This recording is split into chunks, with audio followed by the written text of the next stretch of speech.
Hello friends, myself Dr. Ruchika Gar, Associate Professor. Welcome to your own YouTube channel, Gynecologist Medical Lectures, and I'm an Associate Professor. And today we'll be discussing about bicornuate uterus. Sometimes when you get an ultrasound report or you are having a delivery and during the cesarean the doctor says that you have a bicornuate uterus. So what is that bicornuate uterus? It is the congenital abnormality of the uterus. Here the uterus is heart shaped. So bicornuate uterus needs to be differentiated from other congenital anomalies of uterus like septate uterus and arcuate uterus. So first of all, let us discuss what are the problems you may encounter if you have a bicornuate uterus. You may be having no symptoms at all. You are totally asymptomatic and it is diagnosed as an incidental finding when you go for an ultrasound. Or you may have dysmenorrhea, that is heavy pain during menstruation, or heavy menstrual bleeding or severe bleeding during menstruation. And the other symptom is you might undergo recurrent miscarriages, spontaneous abortions, because of the bicornuate uterus there is not enough space for the fetus to grow. Or you may have IUGR, that is the growth of the fetus is less, and low birth weight babies. And the most common thing is you might encounter a breech presentation or a transverse lie, that the fetus is not in the cephalic presentation, that is the head is not down, instead the breech is there, or the fetus is transverse. And also the placenta may come lower down, that is placenta previa. I have a separate video on placenta previa. Or if after delivery it may be a retained placenta, that is the placenta is not delivered. These are the few complications which may occur. Bicornuate uterus generally does not affect your fertility or your chances of becoming pregnant. It is said that, but few studies also say that it may cause infertility, and also you have a more chances of cesarean section because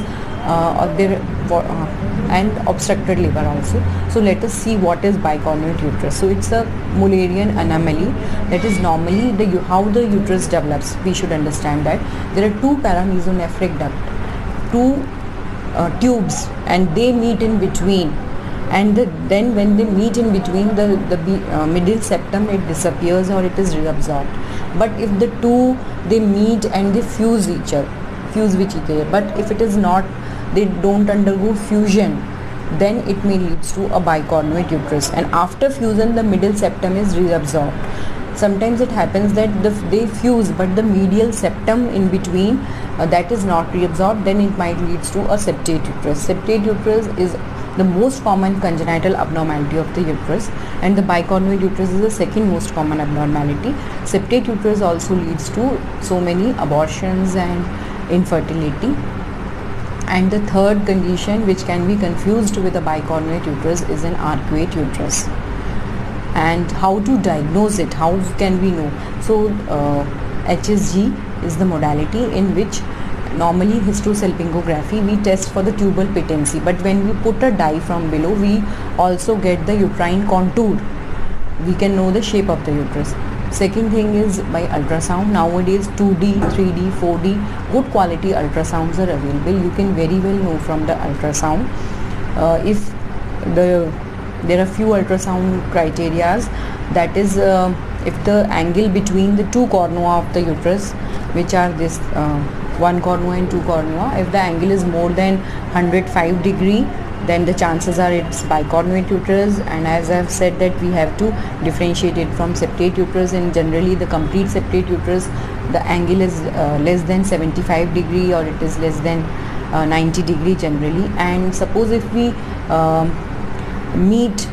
we draw a line from the interstitial portions of the two fallopian tubes, and then we draw a perpendicular line from the middle of this to the fundus of the uterus, and if it is more than 1 centimeter the distance, this perpendicular distance, then the chances are that it is a bicornuate uterus, whereas in arcuate uterus the distance is less than 1 centimeter.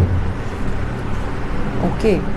And from laparoscope also we can see from the fundus of the uterus whether it is a bicornuate. There is an indentation on the fundus of the uterus in case of bicornuate uterus. And from hysteroscopy also, we put fluid from below, from the cervix, and then we see on a camera through a hysteroscope that what is the uterine cavity shape.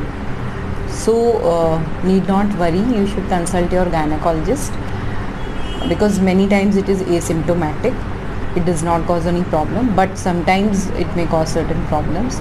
So what is the treatment? Stressman metroplasty is the operation of choice. It is done in few centers only, and many times if it is not causing any problems, then we don't treat it and it's an incidental finding.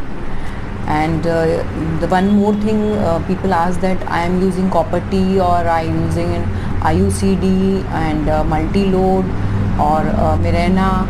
So if there are two horns, it's a complete bicornuate uterus, then we need to keep two copper Ts in the two separate cornua of the uterus to prevent pregnancy. Okay.